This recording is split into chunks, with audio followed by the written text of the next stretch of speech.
मनोज कुमार पंडा बांकी सामाजिक कर्मी। आज गोटे कथा बांकी स्पष्ट हो गला जे 1995 मसीह बांकीर बाहर आसीथिबा जो बेपारी निज बाप पुओ बा निज परिवार बांकी को कबलित कर रखिथिले एवं सबुआडे कहि बुलुथिले मु नाही तो बांकी नेतृत्व नहीं, बांकीर जनसाधारण मो भली पहाड़ भली छिड़ा होइछन्ति।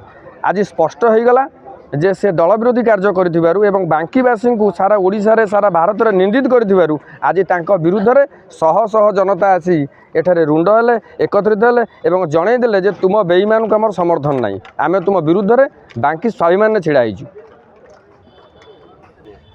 नहीं सेटा दलर आभ्यंतरण बेपार, दल जहाँ योग्य भाव ताकू निश्चित भाव में नेतृत्व पर एठाके पठेबे।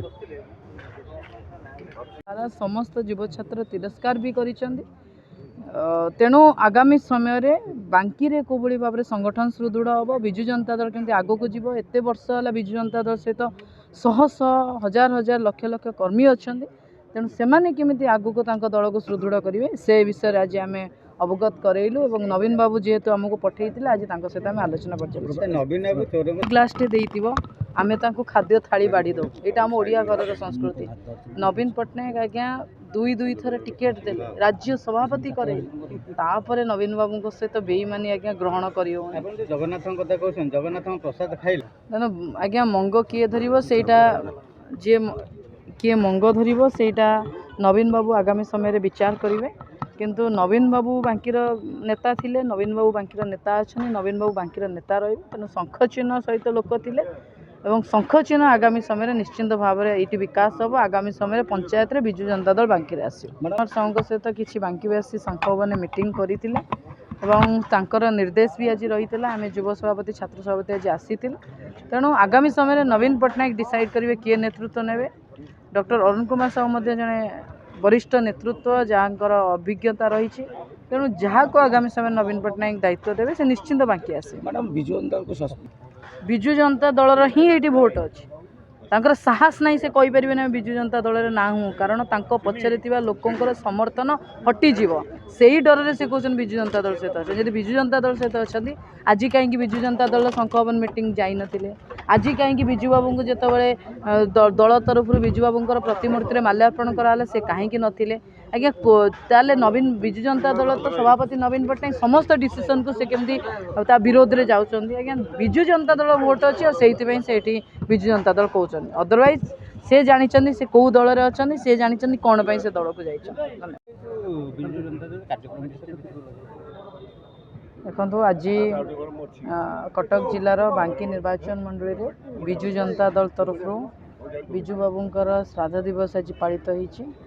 आज बांकी निर्वाचन मंडली शह शह विजु प्रेमी जोग देइछन्ति। नवीन बाबूंकर जे आदर्श अनुप्राणित विजु बाबू आदर्श अनुप्राणित एवं विजु जनता दल सहित दीर्घ 25 वर्ष धरिकी जो मैंने रही से मैंने आज जोग देइथिले एवं आगामी समय रे नवीन बाबू का निर्देश को सेमाने अपेक्षा करिसंती। नवीन बाबू जो बड़ी भाव में निर्देश देवे आगामी समय रे बांकीर से बड़ी भाव में राजनैतिक बाट आगू को जीव। शंख चिन्ह रे लोक भोट देइथिले, नवीन बाबू को लोक भोट देखिक भोट देइथिले एवं आज आसिक एइथिपई खुशी लागिला। आज होची जने प्रबाद पुरुष जी सब साहस एवं निर्भयर उदाहरण एवं आज जिते लोक यही संख्यार आज उपस्थित होती लोक साहसिकता एवं विजु जनता दल प्रति भल पाइबा देखी से विजु जनता दल से चिरकृतज्ञ एवं दलर सभापति नवीन पट्टनायक महोदय निहाती भाव में आगामी समय राजनीतिटा व्यक्ति विशेष को लेकिन हुए, संगठन को लेकिन हुए, विकास को लेकिन हुए, लोकंकर काम को लेकिन हुए। मुझे कहली बांकीवासी जानी ना अजाणत बांकीवासी को बांकी विधायक बिक्री करदे हुए तो बाप पुओंकर मेरी होता पारे, हुए तो अन्य किसी कारण हो पारे, किंतु घोड़ा बेपार हो घोड़ा को दाना मिली से कौन दुईमत ना। जितेबले भारतीय जनता पार्टी ओडिया अस्मिता कही सरकार को आसला एमाने भी विजु लिगासी लांज धरने को चेष्टा करुँचे। आज्ञा विजु लिगासी नुहति, एमाने होचंदी बेलू लिगासी, आपण मैंने निश्चिंत भाव में जानिथे। तेणु मुझे कहली बरु बांकी बरु बाली बरु बाप पुओ बरु बेईमान बांकीवासी सहित बेईमानी होती। ବାଙ୍କିରୁ ବହୁ ପରିମାଣରେ ବାଲି ଚୋରି ହେବାରେ ଲାଗିଛି ଏବଂ ଆଜି ବାଙ୍କି ଲୋକଙ୍କର ବିନା ଅନୁମତିରେ ବାଙ୍କି ବିଧାୟକଙ୍କର ତାଙ୍କ ବାପା ବାଙ୍କିବାସୀଙ୍କୁ ବିକ୍ରି କରିଦେଇଛନ୍ତି। ଘୋଡ଼ା ଦାନାଟି କ'ଣ? ଆଜି ମହାନ ଜନନାୟକ ପ୍ରବାଦ ପୁରୁଷ ଅଗଷ୍ଟ ବିପ୍ଳବର ଯୋଦ୍ଧା ତଥା ମହିଳା ସଶକ୍ତିକରଣର ଯିଏ ଅଗ୍ରଜ, ମହିଳା ସଂରକ୍ଷଣର ଯିଏ ଜନକ ସ୍ୱର୍ଗତ ବିଜୁ ବାବୁଙ୍କର ତିରୋଧାନ ଦିବସ, ଏହି ଉପଲକ୍ଷେ ଆଜି ବାଙ୍କି ବିଜୁ ଜନତା ଦଳ ତରଫରୁ ତାଙ୍କର ତିରୋଧାନ ଦିବସ ସଭା ଅନୁଷ୍ଠିତ ହୋଇଥିଲା। ବହୁ ସଂଖ୍ୟାରେ ବିଜୁ ଜନତା ଦଳର କର୍ମକର୍ତ୍ତା ଏବଂ ବିଜୁ ପ୍ରେମୀ ଏଠି ଯୋଗ ଦେଇଥିଲେ ଏବଂ ମୁଁ ଏଠି କହି ରଖିବାକୁ ଚାହେଁ ଯେ ବାଙ୍କି ହେଉଛି ବିଜୁ ଜନତା ଦଳର ଦୁର୍ଗ।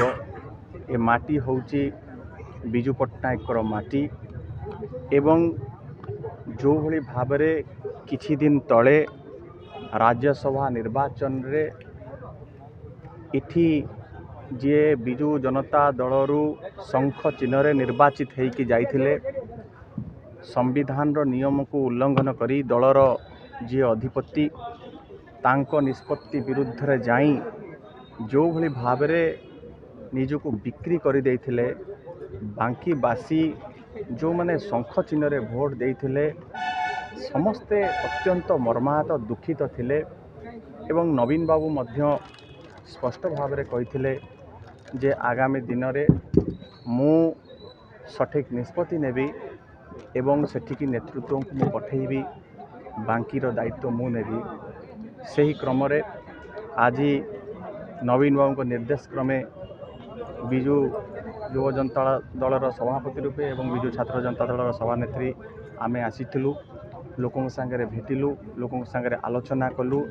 ଏଠି ସଂଗଠନ ବହୁତ ସୁଦୃଢ଼ ଅଛି ବିଜୁ ଜନତା ଦଳର।